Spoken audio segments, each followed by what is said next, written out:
Condolences, Saints fans. As a Detroit Lions fan, I can't say I know exactly how you feel, but we've been there too.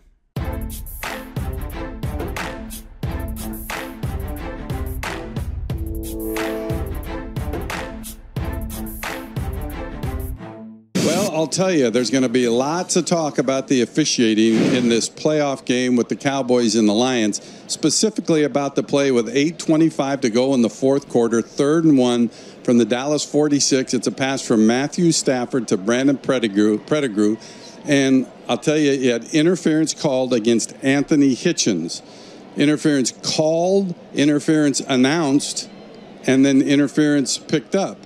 Well, I'll tell you, I watch a lot of football, see a lot of plays. To me, you can't pick that flag up. Hitchens was not playing the ball, shoved with his left arm first. Pettigrew came back and tried to get to the ball, couldn't. That's pass interference and was correctly called on the field. And actually, it was defensive holding also because Pettigrew got his jersey grabbed and stretched as he tried to get off the line of scrimmage. So a huge break for the Cowboys in that situation. Now, there will be discussion. You know, this was not a regular crew that had been together for 15 weeks of the regular season. They were guys that hadn't worked together all season. Hello, everyone. My name is Derek P. Fields. Welcome to my channel and welcome to another video. Before we get started, if you're new here, go ahead and click that red subscription button at the bottom there. Be sure to turn on notifications so that you can get all notifications as well. This video, guys, we're going to be talking about the everyone's hot topic, the Rams versus Saints. And there's a lot of things that can go into this conversation. That is the blatant pass interference that was not called on cornerback Nikhil Robbie Coleman. And not only was it a pass interference call, but it was also a helmet-to-helmet call. Quick snap. Breeze. Pass is incomplete. No flag for Tommy Lee Lewis. To each other. Crowd's going crazy as there's no flag right on the Saints sideline. Well, if Nikhil Roby Coleman plays the ball, it's an interception. It's probably going the other way with it. I mean, the ball's on the other side of Roby Coleman, and if the Saints get that call, they're probably they had a 98% chance to win the game with basically being able to run the clock down to a pretty low time, kick a field goal, and basically seal the game, and it never would have had to go into overtime. Now, I want to talk about two different things here. Thing number one is that you can say all you want about that the game didn't come down to one play. That's what the coaches are supposed to say. It really bothers me that the media is eating this up too, that it didn't come down to one play. Nate Burleson, I like Nate Burleson, but on Good Morning Football, he's talking about that the game never comes down to one play. And Sean Payton saying it didn't come down to one play. Come on, guys. Yes, it did. This game came down to one play. Everything you do, every game you play, every snap you take, it comes down to one play. So what are you going to say that if the kicker misses a field goal, well, it shouldn't have came down to one play? The kicker has a job to do. That's to, if it comes down to one play, that's to do the thing that he's paid to do, which is kick and make a field goal. So I don't want to hear anything about it didn't come down to one play. Now, as a Detroit Lions fan, because, you know, I got to get my Detroit Lions in here. Exactly 4 years ago, a little over 4 years ago, we went down to Jerry World and we lost. We had a non-call that was later called a missed call that was also pass interference. Now, was it as crucial as this? Absolutely not. I'm not trying to take anything away from the position the Saints were in as opposed to the position that the Detroit Lions was in. But we know that the NFL had several missed calls. Come on, guys. Let's be honest. There's a call that's probably missed every single play of the game. In addition to that, these are humans. They're going to make mistakes. What I don't understand is why don't we have pass interference calls for replay? Why don't we have, even now, a lot of people want to say, well, it should only be left to the playoffs. I disagree. I disagree with that completely. That if it is you should be able to challenge plays. All right, not every holding play, not every pass interference play, but in a crucial situation, you should be able to indeed challenge a play. This, just like the Detroit Lions play in Jerry World 4 years ago, was a game-changing no call. Okay, at our point, the Lions were up with 8-something left in the fourth quarter. They were going down to add more points on the board. Nobody knows what the outcome of that would have been. Nobody knows if the Saints kicker would have made the field goal. It doesn't matter. I don't care. The point is that you have a job to do and you missed it. How could you miss it? They talk about real time. And even in real time, I'm watching it on the television and I saw it was a pass interference call. Now, yeah, you don't want a game as epic as last night to end or be changed in that way. But at the same time, these are people who get paid, who are supposed to be better than anyone else in the world at their sport. And so, yes, it's going to come down to that player messing up. You think the Bears kicker got a pass?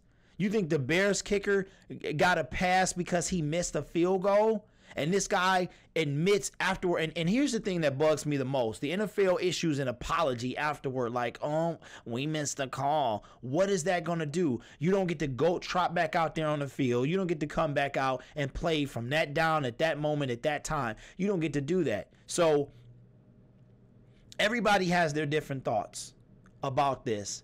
And I think it takes the fun out of the NFL. They call it the no fun league, and that's why they call it. They need to do something about. I'm not going to necessarily come down on the refs because just like every other human on the planet, they make mistakes. However, yesterday, in my opinion, yesterday's no call is kind of a conspiracy thing. That's borderline in conspiracy theory because I don't know if I'm not a referee and I see it. I'm not even a Saints or Rams fan, but I'm watching. I'm a football fan, and I see that it is a pass interference call. Now I can see the Lions call, okay? Although, obviously, that was also pass interference as well. But as a football fan, I can see that it's a pass interference call. I mean, he completely destroyed the man before he even got to the ball. So I'm just like, come on, guys. People's whole life, people's whole season, there could be times that none of these people make it back to that position again. Nobody. And yes, the Rams outplayed the Saints to some degree. The Saints had the ball in overtime first. They couldn't produce. All of that is fine and dandy. And it was a bunch of no missed calls. It was a Jared Goff face mask, no missed call or missed call. It's a lot of missed calls. We watch football every single Sunday, and there's holding on every single play. But one that is blatant, as crucial as this no call, and as crucial as the one on the Detroit Lions from 4 years ago, something has got to change. Now, I will say this. The Detroit Lions, because if you think about it, we do have something to do with all of this stuff. The Calvin Johnson, the catch rule, you know where that came from? That came from Calvin Johnson and the Detroit Lions. And it took them years to change it. As a matter of fact, it took 10 years for them to change that rule and get it changed. Okay? And what did it take? Oh, the Pittsburgh Steelers, the no catch. That was kind of last year's call that is the equivalent to last night's missed call. That's kind of what that catch was last year. But it took 10 years for that to finally get adjusted. And look what it did this year. It was tremendous. It was so many things that wouldn't have been a catch. As a matter of fact, it was one in one of the games last night. It would not have been a catch had it been the old Calvin Johnson rule. You know how many times the ball hit the ground and shuffled and moved and all of that stuff, but it was considered a catch this year? That is what they need to do. The competition committee needs to sit down and they need to look at this. Now, yes, we are not going to have, just think of how long it took us to get replay. We are not going to have calls challenge on every single play. All right? But one thing that I can say is that the postseason is what makes the committee go and look at this stuff. That catch or no catch that by the Steelers last year, that's what made the competition committee finally go in and tweak the catch rule.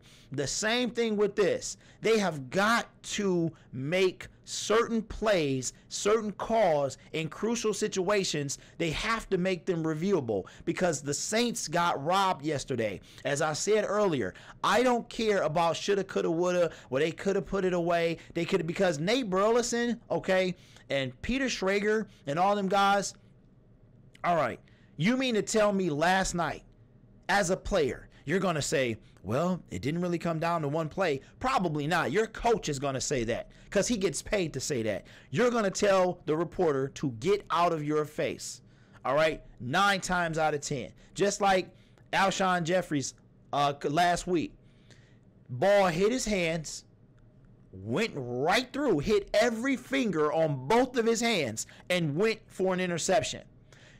You mean to tell me that the game didn't come down to one play? It came down to, that's what these games are played for. Every time a kicker gets to line up to make a field goal, the game comes down to one play. That's why we watch. That's why we sit there. And that's why, and I just feel so bad for the Saints fan. I am so happy Drew Brees already got a ring, because if he didn't, I would be sick. The man, I really do believe that there's some type of conspiracy in the NFL. I really, really do believe that, because, and there's definitely, to bring it back to my Detroit Lions, there is definitely a conspiracy against certain teams, because Jerry World, it was nothing. Okay, this thing is bigger than that play. Okay, meaning the pass interference call last night is bigger for a multitude of reasons than the pass interference called 4 years ago, or not called 4 years ago with the Detroit Lions. However, we had to sit and deal with that and stew on that. And it just so happened that the Dallas Cowboys get what they deserve against the Green Bay Packers, and then the Green Bay Packers get what they deserve against whoever else. I don't remember who it was.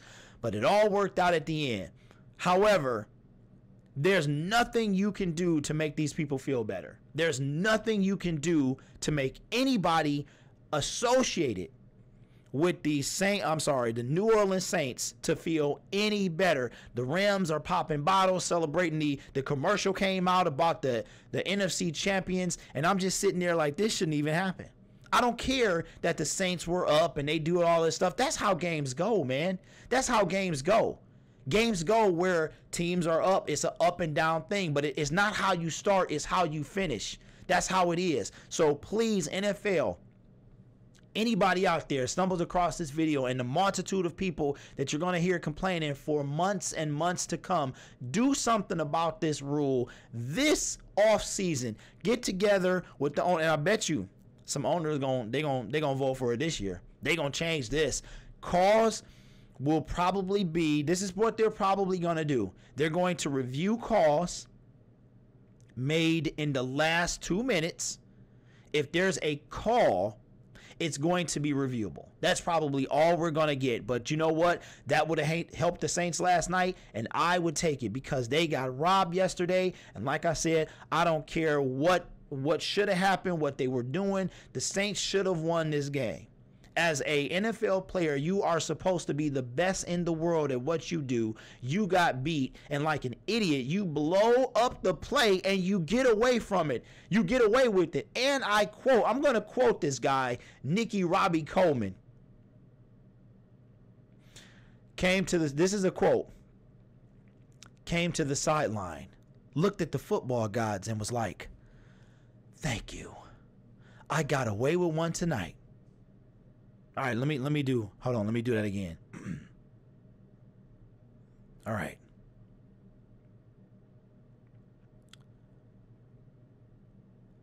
I came to the sideline, looked at the football gods and was like, thank you. I got away with one tonight. Was that better? That was better, right? Okay. Thank you. Thank you. No applause. That is what the defender said about the play. Come on, man.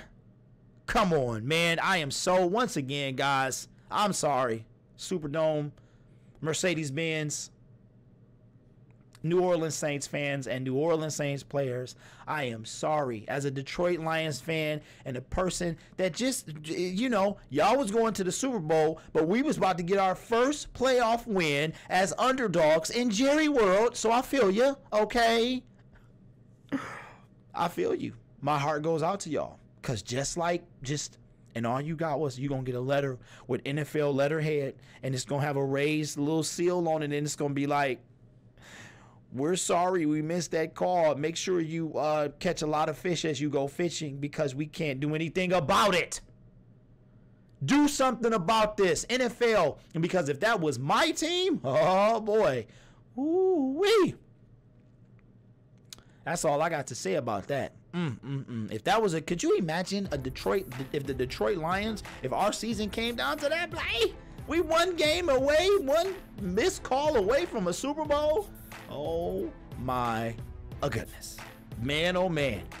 It would be chaos in these streets. I am Derek P. Fields. This is my channel. Thank you so much for watching till the end. If you are new here, go ahead, click that red subscription button below, and also hit the notification bell. All right, YouTube don't got a way of getting you my videos, but if you hit the bell, it makes it more likely, okay? So do that for your boy.